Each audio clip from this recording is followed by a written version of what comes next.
É 1 hora.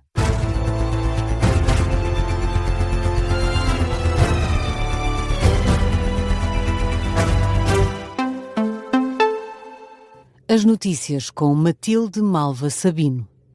Já está em vigor o cessar-fogo de 3 dias na Ucrânia. Começa este sábado e dura até segunda-feira. A trégua foi anunciada por Donald Trump. O cessar-fogo, a propósito do Dia da Vitória, inclui uma troca de 1000 prisioneiros de cada país. O presidente norte-americano fez o anúncio na rede social Truth Social e assegura que tanto Vladimir Putin como Volodymyr Zelensky estão de acordo. Donald Trump admitiu ainda que a pausa neste conflito se pode prolongar durante mais dias e diz que amava ver o conflito que considera terrível.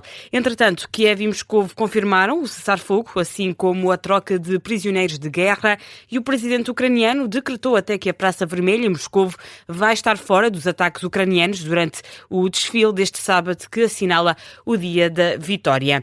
Na análise, o especialista em relações internacionais, Bernardo Valente, diz esperar que este cessar-fogo seja cumprido. O conflito vai com cerca de 4 anos, um pouco mais, e não me recordo de um cessar-fogo que tenha sido duradouro e não me recordo sequer de um cessar-fogo que não tenha culminado logo a seguir em ataques de ambos os lados. E quando falamos de um cessar-fogo, e claro que um cessar-fogo é sempre de elogiar, e bom, esperemos todos nós para o bem da Europa, para o bem da Ucrânia, mesmo para o bem da Rússia e dos russos e da economia russa, esperemos que seja duradouro. Ou que pelo menos durante estes 3 dias consigam ter algum descanso.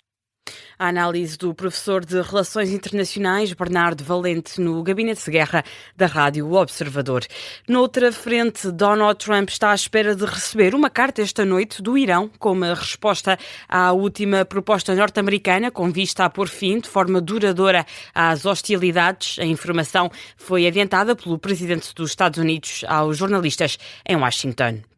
O surto de antavírus já contabiliza 6 casos confirmados e 2 prováveis. Os dados são avançados pela Organização Mundial de Saúde, citada pela Divisão Internacional da emissora estatal chinesa.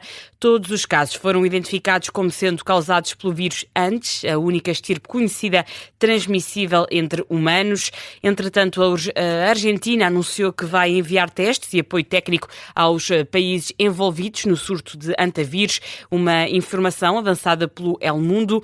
O jornal espanhol escreve ainda que no Canadá, as autoridades elevaram para 6 o número de pessoas isoladas devido ao risco. Este sábado, o diretor-geral da OMS vai às Canárias para coordenar a retirada dos passageiros do cruzeiro afetado pelo antavírus que atraca no arquipélago espanhol no domingo. O preço dos combustíveis vai descer para a semana, mas o alívio na carteira pode notar-se pouco. As previsões são do Automóvel Clube de Portugal. No entanto, o Governo já fez saber que vai reduzir o desconto extraordinário do imposto sobre os produtos petrolíferos, ou seja, essa folga financeira vai ser menor.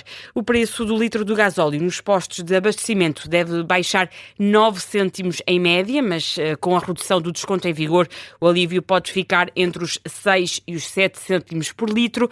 Já na gasolina, espera-se um recuo no preço de 2 cêntimos por litro, mas com a diminuição do desconto, a descida do preço da gasolina pouco se deve notar.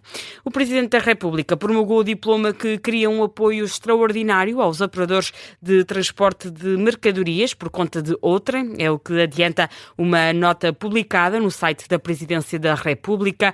O Governo já tinha aprovado em Conselho de Ministros um decreto de lei que previa a criação destes apoios financeiros extraordinários, cujo objetivo é mitigar os efeitos dos combustíveis na sequência do preço dos combustíveis na sequência do conflito no Médio Oriente. António José Seguro deu também luz verde ao diploma que cria a Comissão Nacional para os Direitos das Crianças e Jovens.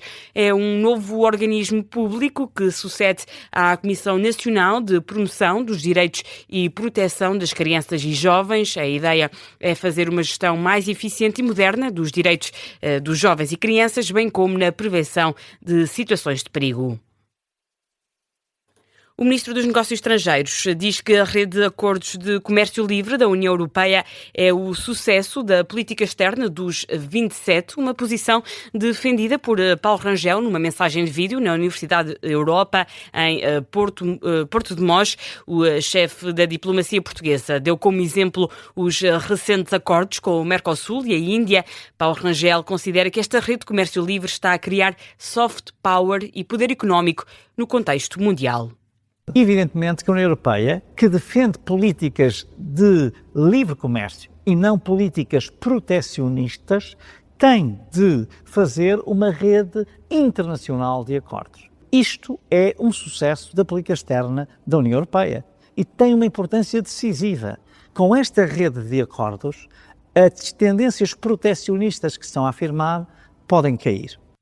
Paulo Rangel afirma que, para além do comércio, a União Europeia compreende que tem muito mais a fazer pela segurança e pela defesa. Está, portanto, a unir-se em torno dessas necessidades. O PSD assegura que não vai provocar nenhum conflito institucional por causa da lei da nacionalidade. O Tribunal Constitucional chumbou novamente a perda de nacionalidade como pena acessória, apesar das revisões ao decreto. O pedido de fiscalização preventiva tinha partido do Partido Socialista. A decisão foi conhecida esta sexta-feira. O documento voltou a ser chumbado. O presidente do Tribunal Constitucional, José João Abrantes, justifica. Da conjugação do critério temporal escolhido com as regras sobre a produção de efeitos da atribuição da nacionalidade originária, que retroagem ao nascimento, e com a idade de imputabilidade penal de 16 anos, resulta a exclusão objetiva dos cidadãos com nacionalidade originária do âmbito de aplicação da norma. A norma, em tese neutra, produz assim um efeito discriminatório equivalente ao que motivou a pronúncia anterior, em violação do princípio da igualdade, consagrado no artigo 13, números 1 e 2 da Constituição. As razões que levaram ao chumbo da segunda versão da Lei da Nacionalidade, explicadas por José João Abrantes. Já em 15 de dezembro passado, o TC tinha declarado inconstitucional a primeira versão deste decreto, também por unanimidade, que nas duas vezes foi aprovado no Parlamento com votos a favor da direita.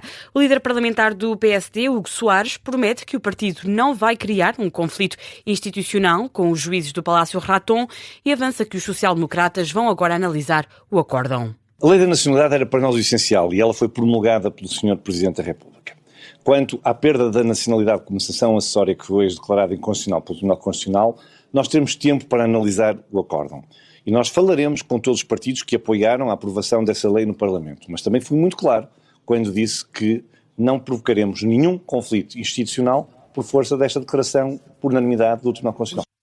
Declarações de Hugo Soares captadas pela SIC Notícias. Já o Chega quer reconfirmar a Lei da Nacionalidade na Assembleia da República. André Ventura admite que a decisão é uma derrota para o partido e afirma que vai falar com o líder do PSD e primeiro-ministro. Ou reconfirmar esta lei, com a maioria cá hoje no Parlamento, e reconfirmá-la, dizer que, independentemente desta interpretação, nós estamos convencidos disto.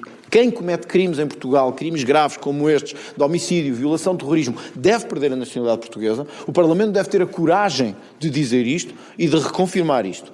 Se o PSD não o quiser fazer, portanto, nós vamos insistir nisto. Eu quero deixar claro que nós vamos insistir nisto. Ainda hoje procurarei falar com o líder do PSD. André Ventura, que também não exclui um referendo sobre o tema. Mas para o Partido Socialista é tempo do assunto ser enterrado. O líder parlamentar socialista, Eurico Brilhante Dias, espera que depois deste segundo chumbo o processo chegue ao fim. Que este processo tenha terminado depois de 2 vetos por unanimidade. Esta pena acessória é pura propaganda populista que teve a adesão da AD, que tem governado, como se sabe, com a extrema-direita.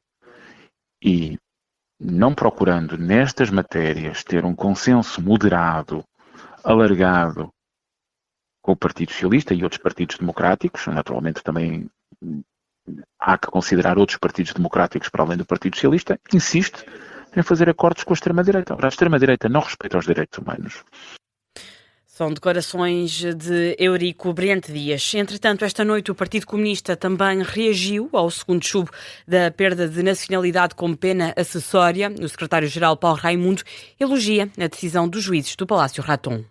O Tribunal Constitucional veio, a partir da letra da Constituição, veio fazer aquilo que só podia-se fazer e que não há grande novidade, foi dizer que é inconstitucional um dos artigos mestres da nova lei da nacionalidade. Fez bem o Tribunal Constitucional, fez bem a Constituição, é este o caminho que é preciso cumprir.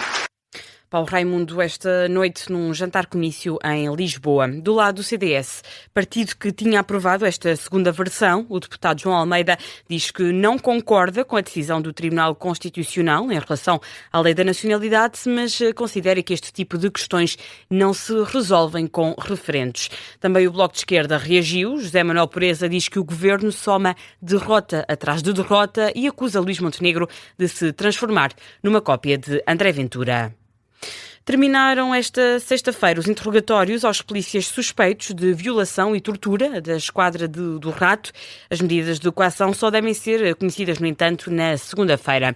Um dos advogados dos suspeitos, António Caiola, explica que o Ministério Público alegou que precisa de mais tempo para avaliar e, por isso, só revela as medidas na segunda-feira. Bem, mas o Ministério Público diz que precisava de refletir, o que significa que vai ponderar esta noite mais. As pessoas, se ficam em prisão preventiva ou não, isto terão que pernoitar nas respectivas celas ainda mais uma noite, e que amanhã, a partir das 9h30, mais propriamente, o Ministério Público vai alegar e, posteriormente, todos os advogados, sendo certo que nesta situação a decisão das medidas de coação vai ser só na segunda-feira. Declarações de um dos advogados à saída do Campos da Justiça, captadas pela RTP Notícias. António Caiola explica que não é hábito o Ministério Público não falar no fim dos interrogatórios. A sessão retoma este sábado para as alegações dos advogados e do Ministério Público. Foi a notícia de fecho deste jornal. A informação volta à 1h30. Até já.